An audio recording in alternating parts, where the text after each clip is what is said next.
আচার খাওয়ার স্বাদ ও রুচি দুটোই বাড়ায়। রসুন শরীরের জন্য অনেক উপকারী। সেই রসুন আর আম দিয়ে একটি মজাদার লোভনীয় আচার আজ আমি তৈরি করব। হ্যালো বন্ধুরা, কেমন আছেন সবাই? আরও একবার স্বাগত জানাচ্ছি আমার চ্যানেল রসাইখানাতে। আজ রসাইখানা আপনাদের জন্য একটি রিকোয়েস্ট ভিডিও নিয়ে চলে এসেছে।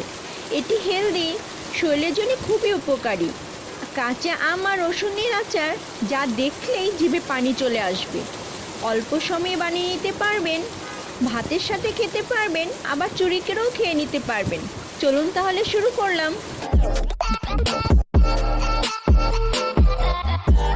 কাঁচা আম আর রসুনের আচার তৈরির জন্য প্রথমে যে জিনিস লাগবে তা হলো কাঁচা আম। যে কোনো ধরনের কাঁচা আম আপনারা নিতে পারেন, সেটা টক হোক আবার মিষ্টি হোক, কিন্তু টক আম নিলে রসুনের আচার খেতে ভালো লাগে। আমি এখানে কিছু আমের খোসা রেখে কেটে নিব ছোট টুকরো করে। দেখুন, আমি ঠিক এইভাবে কেটে নিচ্ছি। আমের ভিতরে যে শক্ত আটিটি থাকে তা ফেলে দিব। এখানে আমার 1 কাপ পরিমাণ হয়েছে। একটি বাটিতে পানি নিয়ে আমের ফালিগুলো নিয়ে নিচ্ছি। পানিতে ভিজিয়ে রাখবো আধা ঘন্টার জন্য।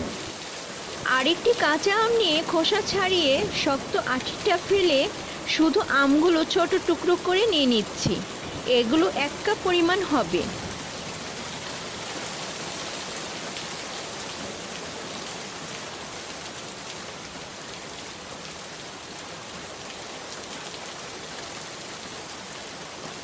ছোট টুকরো করা আমগুলো একটি ব্লেন্ডার জারে নিয়ে নিচ্ছি। ব্লেন্ডার জারে এখন আমি একে একে সব মশলাগুলো নিয়ে নিব।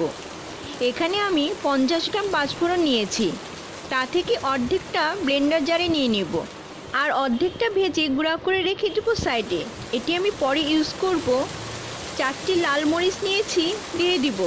আপনারা ঝাল বেশি খেতে চাইলে মরিচের পরিমাণ একটু বাড়িয়ে দিতে পারেন। অল্প পানি দিয়ে ব্লেন্ডারে ব্লেন্ড করে নিব। এখন আমি চুলার কাছে চলে যাব।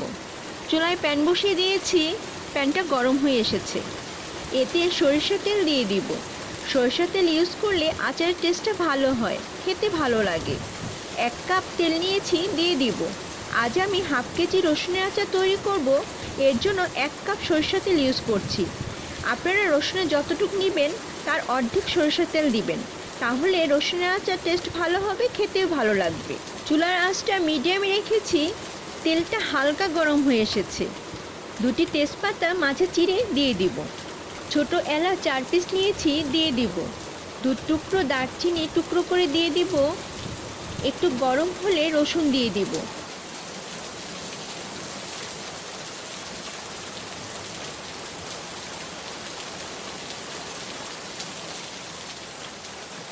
আমি এখানে হাফ কেজি রসুন পরিষ্কার করে ছিলে ধুয়ে নিয়েছি। খেয়াল রাখবেন যেন একদম পানি না থাকে।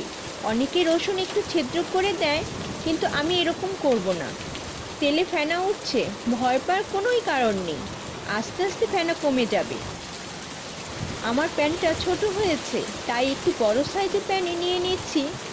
খোসাসহ যে আমগুলো কেটে রেখেছিলাম দিয়ে দিব। মিক্স করে দেব। হাফ চামচ হলুদ গুঁড়া দিয়ে দিব। হাফ চামচ লবণ দিয়ে দিব। লবণটা আপনার টেস্ট অনুযায়ী দিবেন। 1/3 কাপ চিনি নিয়েছি, দিয়ে দিব। এখন সব কিছু মিক্স করে দিব। 2 মিনিট নেড়ে নিব।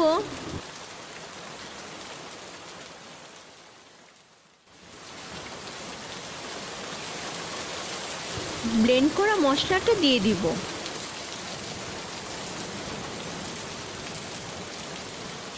হাফ চামচ জিরার গুঁড়া দিব। হাফ চামচ লাল মরিচের গুঁড়া দিয়ে দিব। এতে সুন্দর একটা কালার হবে। হাফ চামচ ধনিয়ার গুঁড়া দিয়ে দিব। 50 গ্রাম সরিষা পেস্ট করে নিয়েছি। এখানে আমি হলুদ রঙের সরিষা পেস্ট করে নিয়েছি, দিয়ে দিব। আবার ভালোভাবে সব কিছু মিক্স করে দিব।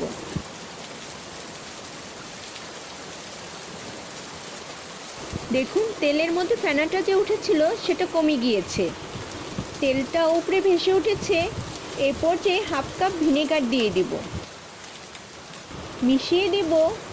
রসুনটা সেদ্ধ হয়ে এসেছে, মশলাটাও ভাজা হয়ে গেছে। আমি এখানে রসুন পুরো সেদ্ধ করব না, 70% সেদ্ধ করব। এতে আচার খেতে ভালো লাগবে। ভেজে গুঁড়ো করা পাঁচফোড়ন এখন ছড়িয়ে দিয়ে দেব। এতে সুন্দর একটা ফ্লেভার হবে। মিশিয়ে দেব, 2 মিনিট নেড়ে নিব এভাবে।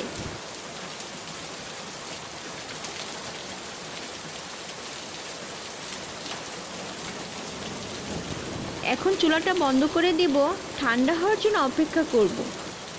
তাহলে তৈরি হয়ে গেল আমাদের টক ঝাল মিষ্টি কাঁচা আমের রসুনের আচার। আমি এটি কাচের জারে স্টোর করছি। আপনারা অবশ্যই কাচের পাত্রে সংরক্ষণ করবেন, এতে আচার ভালো থাকবে লং টাইম, টেস্টটাও নষ্ট হবে না। আপনারা বাসায় আমার এই রেসিপি দেখে এই আচার তৈরি করবেন, খেয়ে অনেক মজা পাবেন। স্বাদ এবং রুচি দুটোই বাড়াবে, খেতে অসাধারণ লাগবে। আপনারা যারা এখন আমার চ্যানেলটিকে সাবস্ক্রাইব করেন নাই, তাদের অনুরোধ রইল সাবস্ক্রাইব করার এবং পাশে থাকা বেল আইকনটি ক্লিক করবেন, যাতে আমার রান্না সবার প্রথমে আপনি দেখতে পারেন। লাইক করবেন, কমেন্ট করবেন এবং শেয়ার করবেন, যাতে আমার রান্না অন্যও দেখতে পারে।